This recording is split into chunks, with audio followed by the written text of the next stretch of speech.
देखिए, उपलब्धियां यदि जनता गिनाए, क्योंकि जनता ही बैरोमीटर है।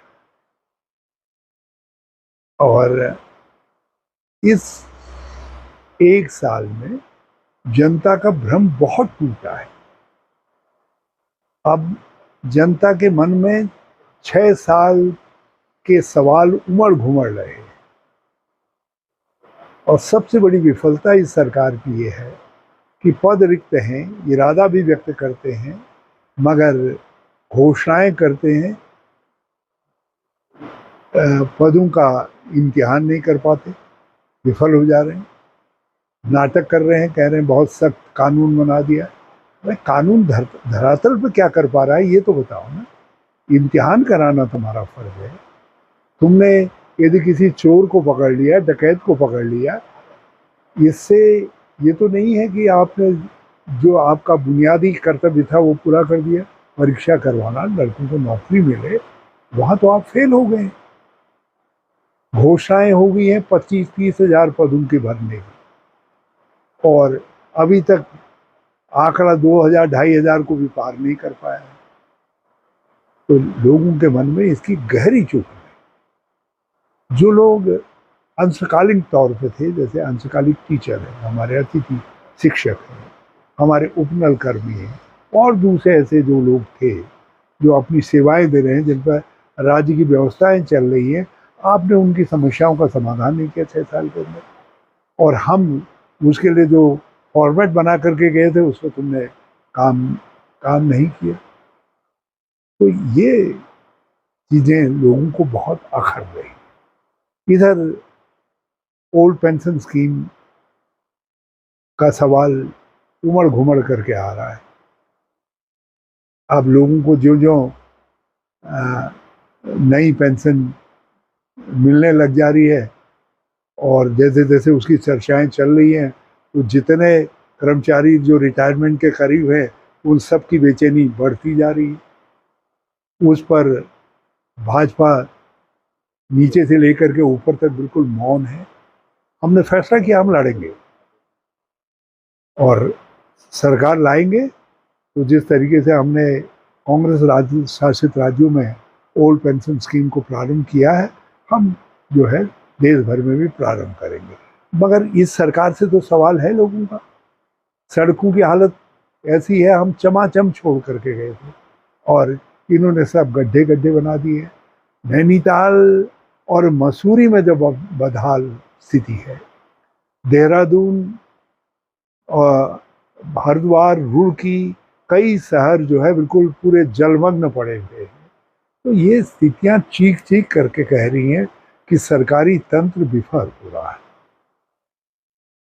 आपने महंगाई में जैसे महंगाई तो बड़ी बड़ी, और उसमें कोड में खाज का काम कर रहा है कि आपने बिजली के दाम भी बढ़ा दिए और बिजली मिल भी नहीं रही है, पानी के दाम बढ़ा दिए, हाउस टैक्स बढ़ा दिया। तो इससे आम शहरी का जीवन और कठिन हो गया है, और कठिन हो गया है। नलों में पानी नहीं है, और बड़ी घोषणा कर दी, हर घर में नल, हर घर में नल, हर घर में नल, और पानी गायब। नल है, अब पता चला कि सबसे बड़ा घोटाला नल घोटाला निकल रहा है इनके इनके समय का जो है। स्कूलों में टीचर नहीं है, अस्पतालों में डॉक्टर नहीं है। तो कहाँ है सरकार? तो सरकार सरकार केवल बातों में है, केवल जुमलों में है। बड़े जोर जोर से कह रहे थे कि साहब हमने तो जो है common civil code, common civil code, Dhami ji ने माइलस्टोन गाड़ दिया। अब से पता चला सेंट्रल गवर्नमेंट जो है अपना कॉमन सिविल कोड लाने की तैयारी कर रही है। उन्होंने लॉ कमीशन से कह दिया है कि सिफारिशें जुटाओ, सबकी सहमति करवाओ, और देश का संविधान कहता है जब केंद्र का कानून बन जाएगा तो उस विषय पर जो राज्य का कानून है समवर्ती सूची के अंतर्गत, वो नलीफाई हो जाएगा, बेकार हो जाएगा। तो ये अब धामी जी उस मामले में भी बेगानी शादी में अब्दुल्ला दीवाना हो रहे हैं। शादी करना जा रहे हैं मोदी जी और अमित शाह जी, और उसमें कह रहे हैं कि मेरा मेरा कॉमन सिविल कोड, मेरा कॉमन सिविल कोड। कहाँ है वो? कहाँ है चीजें जो है? जनता को, फिर आम आदमी को इससे क्या लेना देना है? हाँ? जब मंत्री समझ को ताले में रख दें, उसका उपयोग ही ना करें, जब मंत्रिमंडल सामूहिक व्यवहार ही ना करे, जब मंत्रिमंडल में कुछ करने की इच्छा शक्ति ही ना हो, तो ब्यूरोक्रेसी अपने आप हावी होगी। तो ब्यूरोक्रेसी ऐसा थोड़ी है कि ब्यूरोक्रेसी उनको पीछे धकेल रही है, ये इनकी अयोग्यता इनको पीछे धकेल रही है, इसलिए ब्यूरोक्रेसी हावी दिखाई दे रही है। इसीलिए मंत्री रो रहे हैं। हर मंत्री एक ही बात कहता है, जब सड़क मंत्री से पूछो गड्ढे क्यों, तो वो कहेंगे साहब ब्यूरोक्रेसी मेरा कहना नहीं मानती है, मुझको जो है उनकी चरित्र पंजिका अंकित करने का अधिकार नहीं है। जब कहो भाई ये वन जीव और मनुष्य संघर्ष नियंत्रण में क्यों नहीं आ रहा है, बंदरों का नुकसान क्यों नहीं रुक रहा है, तो वन मंत्री कहते हैं कि मुझको सीआर भरने का अधिकार नहीं है। या दूसरे किसी मंत्री से कहो तो सीआर जो है, अब वो कैसा सीआर है या क्या है अभी हम नहीं समझ पाए, लेकिन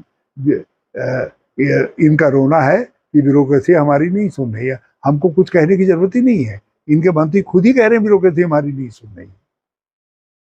भाग रहे हैं, कहाँ भाग रहे हैं? लंदन, अमेरिका, हमको नीरव मोदी, मेहुल मोदी, यह जो है ललित मोदी थोड़ी है। हम कहाँ भाग रहे हैं? बताए ना, कहाँ भाग रहे हैं? मौनरी यदि आना भागना है, अल्मोड़ा आना भागना है, तो जरूर भाग रहे। हमने पुकार करके, आवाज लगा करके कहा कि आओ हमको नोटिस दे दो, हमारे वकील ने दिया। हाँ, अब कानूनी लड़ाई है, कानूनी लड़ाई में कानूनी लड़ाई जरूर लड़ेंगे और इनको पर्दाफाश भी करेंगे। तो वो जब कोर्ट में खड़े हो जाते हैं तो फिर उसके बाद जो, जैसे मरीज के हाथ में कमांड नहीं रहती, डॉक्टर जैसा चाहेगा, तो वैसे ही जो है क्लाइंट के पास नहीं रहती बात, जैसे वकील चाहेंगे उस तरीके से प्रोसीडिंग चलेंगी। और हम एक बात जानते हैं, है क्या उस दिन इस, इसीलिए तो भाजपा मामले को दबाए रही। अब इलेक्शन आता देखा है तो उनको लगता है कि 2024 में हरीश रावत भागे नहीं 5 सीटों में या अगल बगल के राज्यों में भी, तो इसलिए जो है सीबीआई को लेकर के आए हैं। दो मुकदमे खोल दिए, दो मुकदमे खोल दिए। तो क्या ऐसा किया भाई जिससे मेरे ऊपर दो मुकदमे खोल रखे? हम तो कह रहे हैं एक आध और खोलो भाई, हमारे पास सीबीआई है और है, सब है, आजमा लो सब चीजें जो आजमाना है। लेकिन भाजपा नग्न हो जाएगी। और मैं दावत दे करके लोगों से कहना चाहता हूँ, वो सीडी को जरूर देखें, इन्होंने जो प्रचारित किया है उसको जरूर देखें कि हरीश रावत कितना रुपया लेकर के बैठा है, कितने लोगों को खरीद लिया है, सब पता चल जाएगा।